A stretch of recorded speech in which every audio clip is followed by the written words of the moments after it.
Now we're going to jump into our programming, and headlining today's session is Harit Talwar, who's the Goldman Sachs' global head of the consumer business. So you may be familiar with the brand Marcus. Harit is the person behind this entire program. Obviously, a huge team, huge resilient move by one of the largest and most important financial institutions in our industry. Harit Talwar will join us to talk about the future of banking and how consumers expect more. Harit, I'm going to bring you up here on screen. Hi, Harit. Hey, Zach, how are you? Hi, welcome. Yes, thank you. Delighted to be here, and congratulations on the inaugural conference. And I love the theme of resilience. We like it too. So, and we're very honored that you're joining and taking some time out of your day. Do you want to first introduce yourself before we get into the meat of the conversation? You just introduced me, and I think that's more than enough. I run Marcus by Goldman Sachs Global Consumer Business. And I may add that while we have a few thousand people now, I was employee number one. Wow. So wonderful. So let's hop into the conversation. So for those of the people in the audience who are not that familiar with Marcus, can you talk about how it came to be and what it is actually? Sure. Marcus, as you said, I said, is Goldman Sachs's global consumer business, or as we like to call it, 150-year-old startup, because we started from fresh in a 150-year-old company. And our mission is to help millions of consumers take control over their financial lives. And we got into it because our research showed that consumers are still unhappy. They don't trust more than 50% don't trust their banks or credit card companies. They don't know their interest that they earn on their savings or the interest which they pay on their credit cards. They are fearful of the concept of money and budgeting. And so we felt this was a unique opportunity because we are very well positioned. We could start fresh with no legacy, and yet we have a balance sheet and we have a strong brand. And these are very important attributes to be a successful disruptor in a regulated industry. So we want to do what Amazon has done to retail or Apple has done to music as examples, where you innovate the distribution and consumption experience for the consumer. In short, we want to give consumers a bank on a phone with products which are valuable, easy, and transparent. And we've been at it for the last 3.5 years and having a lot of fun. That's a great vision. And I'm curious to hear how the fun might have evolved during this pandemic. But first of all, I want to hear from you. What were you hearing from consumers during this time period? I think consumers have spoken loud and clear. They want and they expect banks to put them first. Not all the time banks have really lived up to that promise. Whether it is helping consumers during this period in making payments on their cards or loan products, whether it is giving them uninterrupted customer service. Obviously, they don't want to visit branches. Branches, I think, are a dinosaur, but they want to get uninterrupted customer service. And if they can get that in other walks of life, why can't they get it in financial services? And which really has been a great tailwind for a business like ours, which is digital. That makes a lot of sense. Just as a corollary to that question, how are you hearing that from them? How are consumers demonstrating their desire to have an Amazon experience in banking? So if you look at it, I could have said this many years ago. It would have been true. I'll say it now. Digital banking is here to stay. It is the modern banking. As I said, physical branches are a dinosaur. I felt I could say this 4 years ago that everything is being digitized. It was true. And yet we have been amazed by the pace of acceleration. So look at it, for example. More than 40% of consumers have done groceries online in the last 3 months. That was less than 10% 3 months ago. Um, More than 40% of people have tried mobile online banking and they had not done that earlier. Our research is showing that more than a quarter of the customers are saying that even when it is safe to visit branches, they don't any longer want to do that. So we are hearing through consumers' behavior that they want online financial services because it is easy, it is convenient, and it is safe. And if they can do that for groceries, why not for banking? That makes a lot of sense. So Harit, what about from the Goldman Sachs and Marcus's perspective, what have you guys learned over the past few months? So, as I said, we are uniquely positioned because we are digital and we have a balance sheet. And very early in March, we said we must focus on the customers, on the employees, on risk management, and our communities. And doing that, we will generate even more tailwinds and momentum for our business. So we were the first in the industry to introduce what is called customer assistance plans, wherein we told consumers that you can defer payments on their card or loans at no cost to them. But the real story is not the customer assistance plan, because now everybody in the industry is doing it. The real story is how we went about it. From the time we decided that we would do to the time we rolled it out, it was less than 72 hours.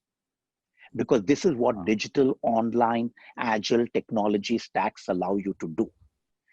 And it is not, and what that did was it empowered the consumer. It showed empathy with the consumer, where you can avail of the program at the click of a button. I don't want to name banks, but a lot of banks said, if you have problems, call us. And then they had to wait hours in the call queues. And then they had to give lots of documents to be able to get it. So adding friction when customers need assistance is not what good brands should do or do. So we feel very proud that we were able to do it in a way which is convenient. Similarly, as you know, you or Aaron, I forget who was talking about migration of call centers. Now, for us, it is easy because more than 90% of our transactions are digital. But there are some in the call center. And we were the first again in the industry to move our call centers to virtual. And as you were alluding to it, it is one thing for you and me to work from home, but to have your call center team members with quality assurance, compliance, cybersecurity risks, etc., and providing uninterrupted customer service and holding up to the same excellent service standards that we have, where we pick up calls within seconds or minutes and not hours, as sometimes it's happened in the industry. That has been tremendous. And so for us, the learning has been that if you keep the customer as the North Star, and if you have modern technology and you have great talent and team, you can really be on the side of the customer when it matters most to them. That's amazing. So one of the things you said, Harit, in the beginning of your introduction was that consumers are demanding more from the brands that they choose to engage with. How do you think consumers value the actions banks are taking for them now and for society in general?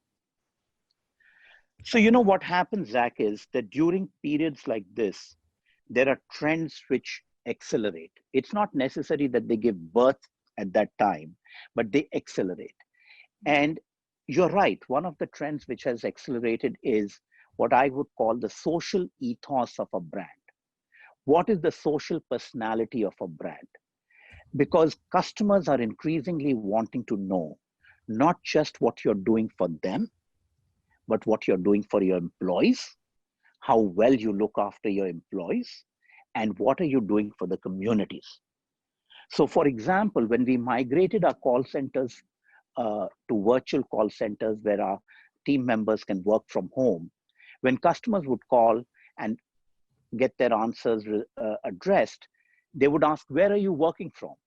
And when they heard that people are working from home and they're safe and they're not having to mandatorily go to work to be able to serve the customers, they felt good about it. Similarly, as you know, during this period, we've had the pandemic and we have had greater awareness of systemic racial inequalities. And I think gone are the days when a brand can choose to be silent. We have been forward leaning, whether it is helping the healthcare professionals across the world, because we are a global brand and we work in various cities around the world. For example, we realized that ever since 9/11, in our business contingency plans, every year we buy masks, every year we buy PPE equipment. And so we realized that we had so much, and we were delighted and humbled by the opportunity to share that with the hospitals and healthcare professionals in multiple cities. Similarly, we've announced a racial inequality fund. We have, even in the business loans, we are not in small business lending, but we wanted to make sure that these loans are going to some of the most needy businesses, not businesses which already have accounts with the large banks. And therefore, we worked with the CDFIs and gave $25 million to them to help them enhance their systems to handle volume load. And then we gave another $500 million so that they can give, because the businesses they support are the proverbial last mile businesses. So coming back to what you said, in the future, when customers choose which brands they will do business with, of course, they will look at the product, the price, the services, but they will increasingly look at what is the social personality of the brand? How do they work in the community? How do they take care of their employees? And I think that's very important. I love that discussion around ethos and the impact on the community. Switching gears a little bit, I know one of the things we've reported on, and we've heard from Goldman Sachs and Marcus, that there has been a surge in savings during this pandemic. Can you talk a little bit to that and whether that's something you expect to see continue going forward? So during most such cycles, there is an increase in savings. There is a flight to safety, there's a flight to quality. Industry-wide, we have seen increase in savings. It'll probably, after some time, come down from the current levels, but it'll probably remain higher than where it was pre-corona. What we have been delighted, and again, humbled and grateful to our customers, is the tremendous growth we've had.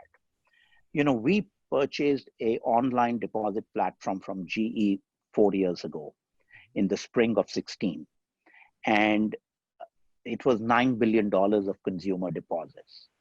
We have from that grown more than 10 times. And we today have consumer deposits of more than $92 billion.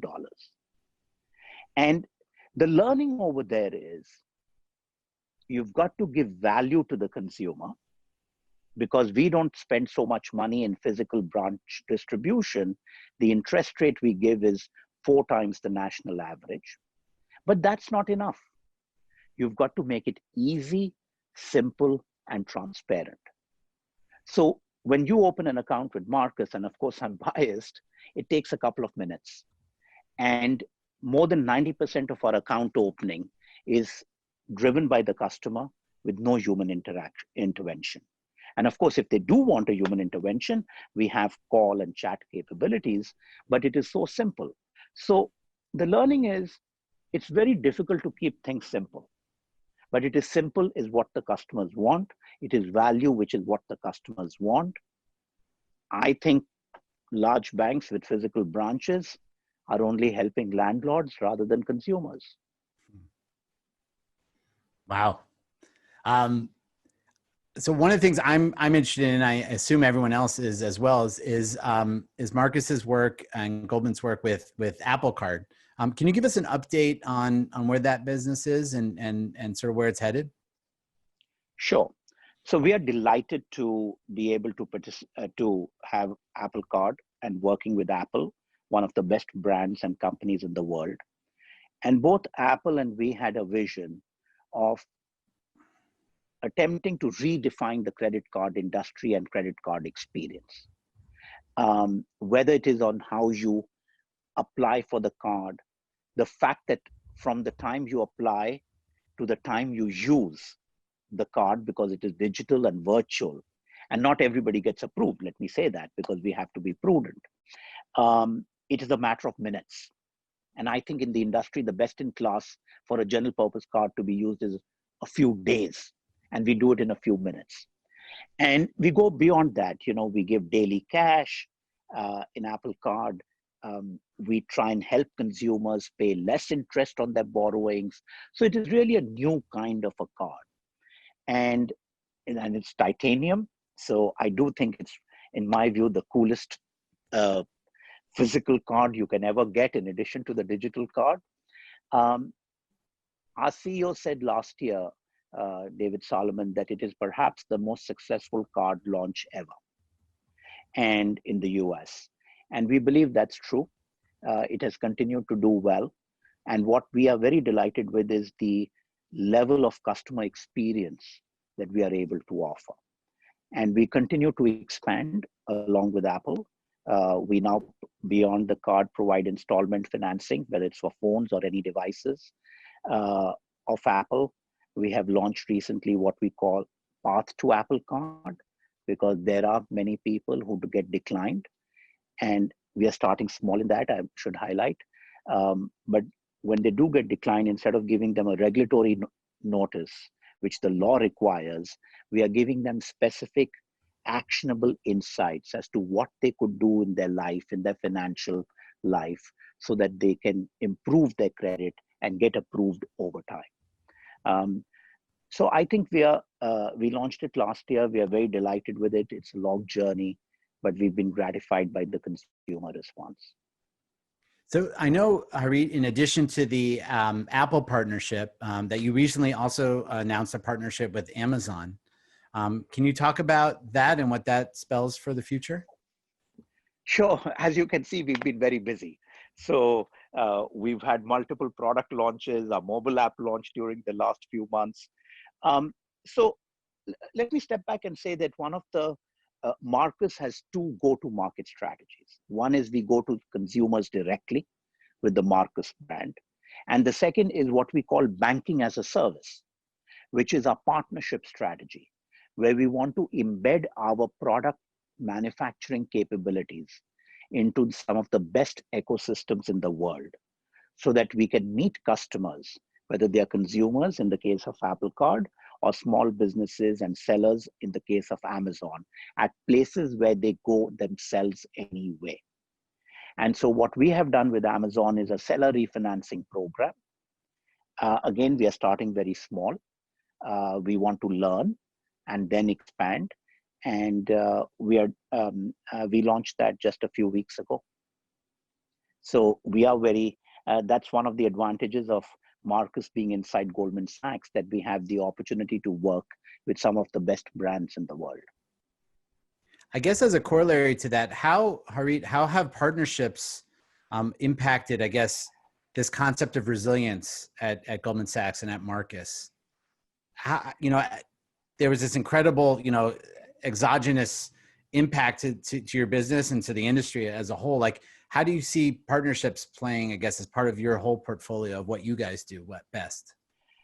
I think it's critical because first, let me take it at the level of Goldman Sachs and then take it at the level of Marcus by Goldman Sachs.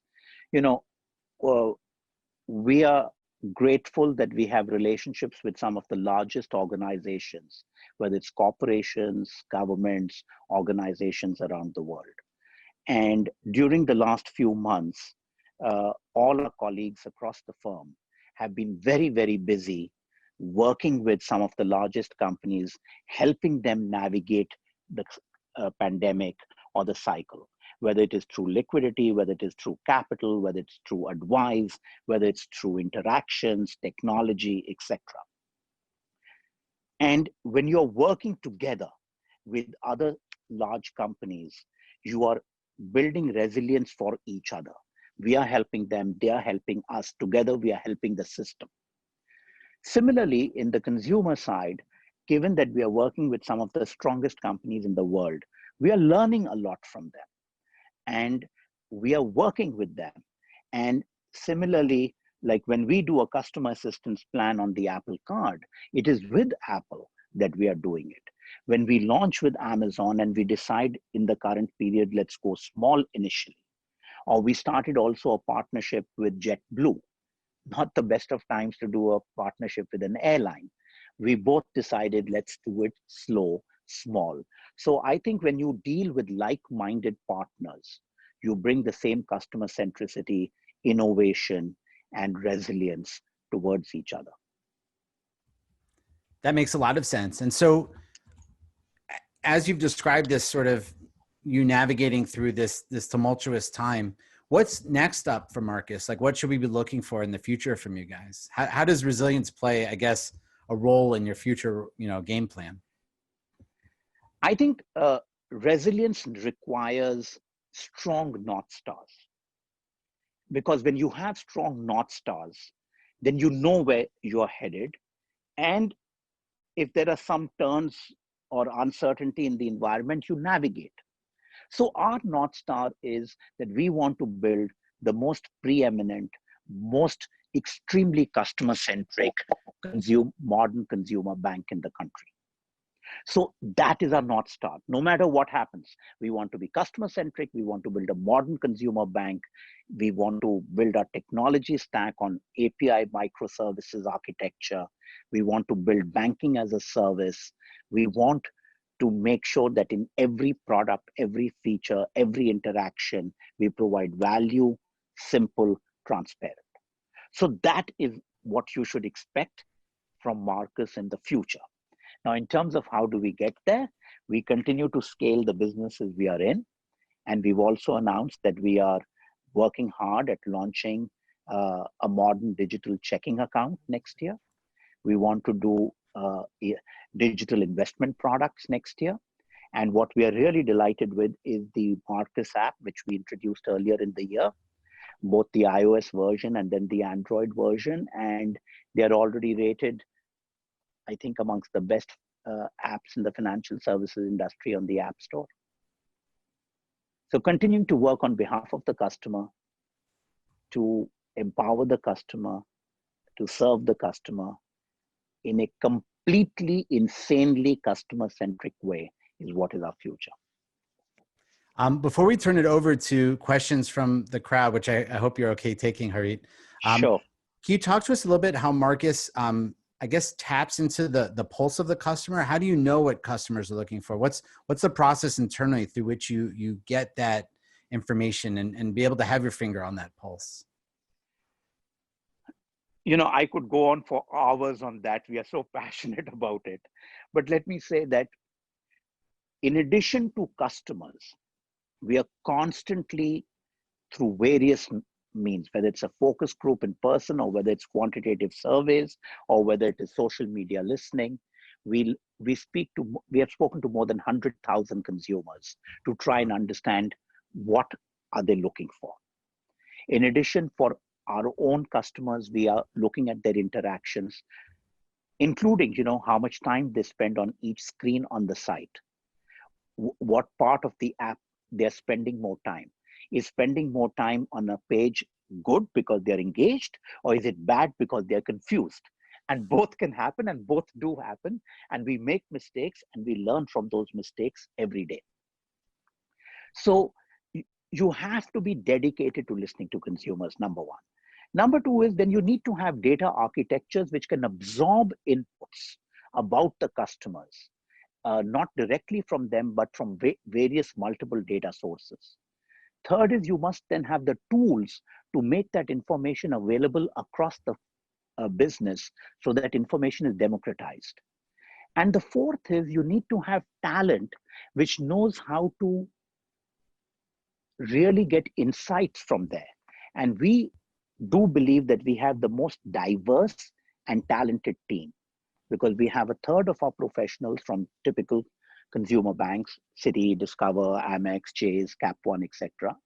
We have a third from within Goldman Sachs, and we have a third from all the way from fintechs to Apple to Google to Hulu to Michael Kors to Gatorade, etc.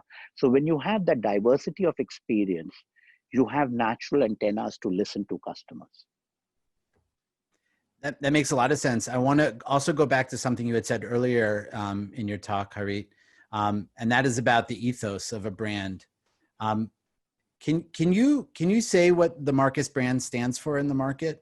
How would you describe that to a new customer? So the essence of the Marcus brand is on your side. 3 simple words. Because all our research has shown that the white space is not technology and data and AI, all that is required. We respect that. But the real white space is to demonstrate to customers that you are on your side. So that is the personality and brand mission with which we started the business and which we try to live by. We do make mistakes. We try to live by every day. In the current environment, what we have learned is, in addition to that, you also have to demonstrate that you have a civic conscience, you have a civic soul, and you're not doing just business between a bank and a customer, but in an environment and a social context, and your civic responsibilities are very important too. That's very succinct and powerful on your side. I like that concept. Now I'd like to bring on questions from the audience. Shuman, let's bring you up first.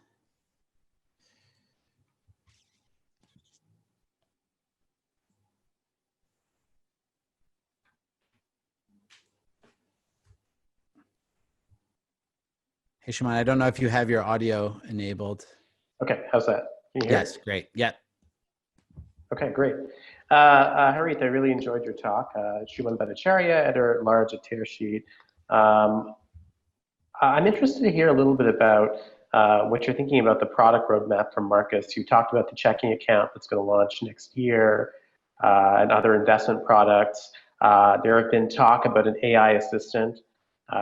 If you could elaborate a little more about how you intend to use AI to sort of tie this offering together, that might be very interesting for us. Sure. So our overall vision, as I said, is to help consumers take control of their financial lives. Therefore, our product roadmap follows from there, that we would have products in how people spend, how people borrow, how people save, how people plan and invest. We today have loans, cards, savings accounts. We want to expand that in all those areas. We want to expand in lending. We, by and large, have done debt consolidation lending.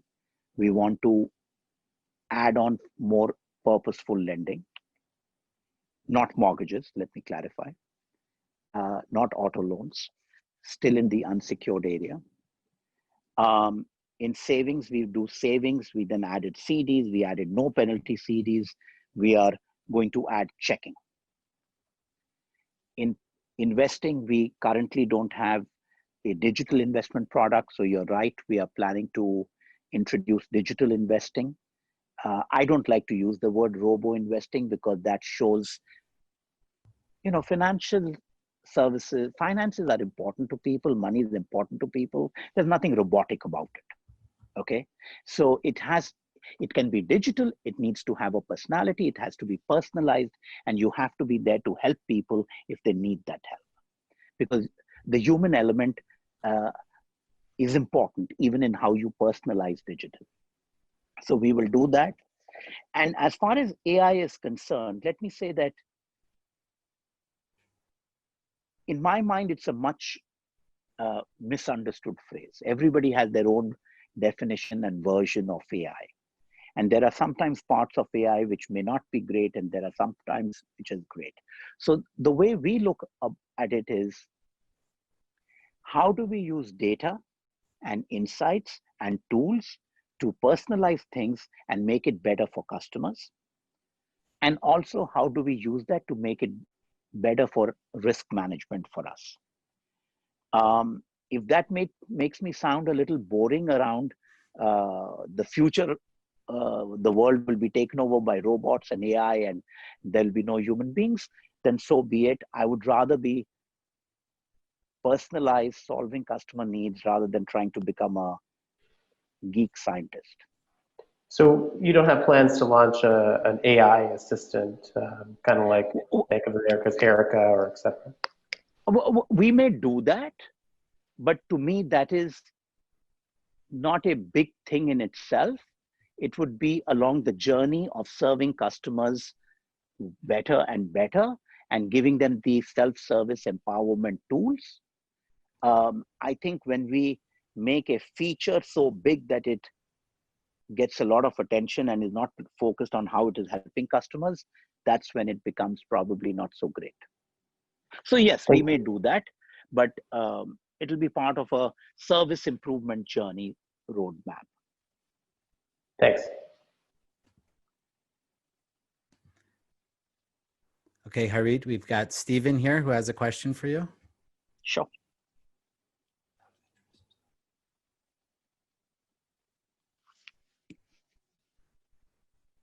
Hey, Stephen, you're on mute and no video. Can you put your video on and introduce yourself? There you go. Hi, Harit. Nice to meet you, and really nice talk on Marcus. So I had two questions. My first question is you're pursuing two go-to-market strategies. One's around consumer, and then the other is banking as a service. Are you running two different roadmaps, or are you running one roadmap for that? I was just more curious from a product framework point of view. One roadmap, because if we do two roadmaps, we are duplicating costs. And right from the beginning, we have built an API-driven microservices architecture in our technology stack. And not everything that we've done has been perfect, even though we are 3 years in business. Every time we do a new product launch, we realize that we could have done some things better last time, which is a good sign because we are learning from each time and doing it better the next time. But it's one roadmap. The product chassis, we want it to be common, whether we are going direct to the consumer or going through partnerships. Sometimes you've got to do a little bit of bespoke work, but that's fine. The other thing I would say is we are particularly proud of our technology architecture, where we have, to put it very simply, broken it down into components. And very simply, there's a front end, there's a back end, and there's a middleware, and there's a data piece. And most of our IP resides in the front end and in the middleware. And for the back end, quote unquote core systems, we purchase that and once we purchase, we try not to customize it at all, so that we want to have scale and resilience and agility, not just today, but hopefully for a long time. Great, thank you very much. I appreciate that. I was wondering how you guys reconciled that when it came to product. Thank you. Thanks. Did you have another question, or did that address both? No, my other question was really a nit. Goldman has made an acquisition. I think it was Clarity Money you acquired 2 years ago. I'm just wondering how that impacted your product development. It was a large acquisition of a startup, and I was just wondering, how did that catalyze or energize Marcus's technology platform? So thanks for asking the question. We have been delighted with the Clarity Money acquisition. We purchased it because we think tools to help consumers are very, very critical and important. We were planning to build them ourselves, We looked at Clarity Money. We loved the team. Most of the team, including Adam, the founder CEO, are here. We love the talent. We love the actionable insights which they had.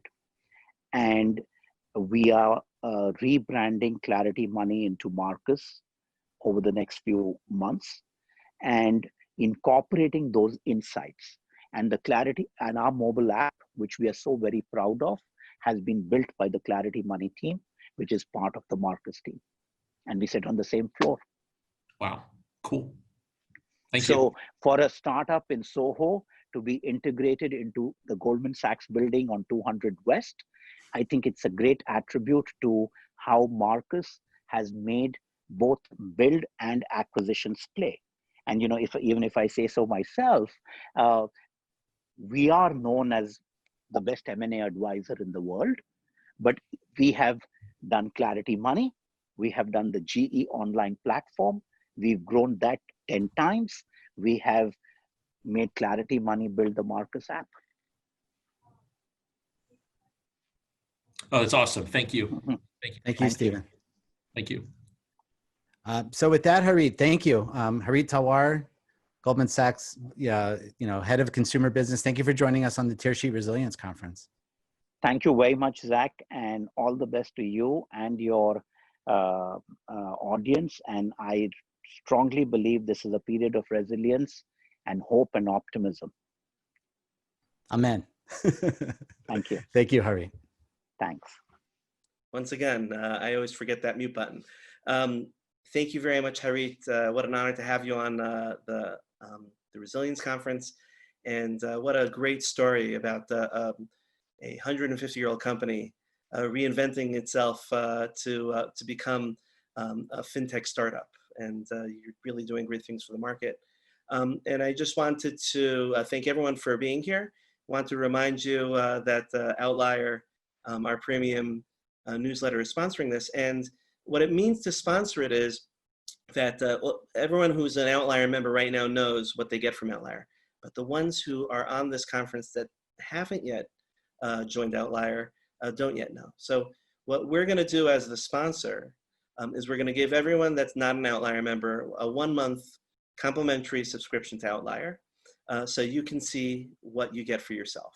And once again, it's conferences like these that you don't pay for, and as an Outlier member, and many other wonderful benefits. You can check it out online at tearsheet.co/outlier. That's tearsheet.co/outlier. And with that, we're going to jump on a 5-minute break. And when we come back, there's going to be some more great programming. So just stay tuned.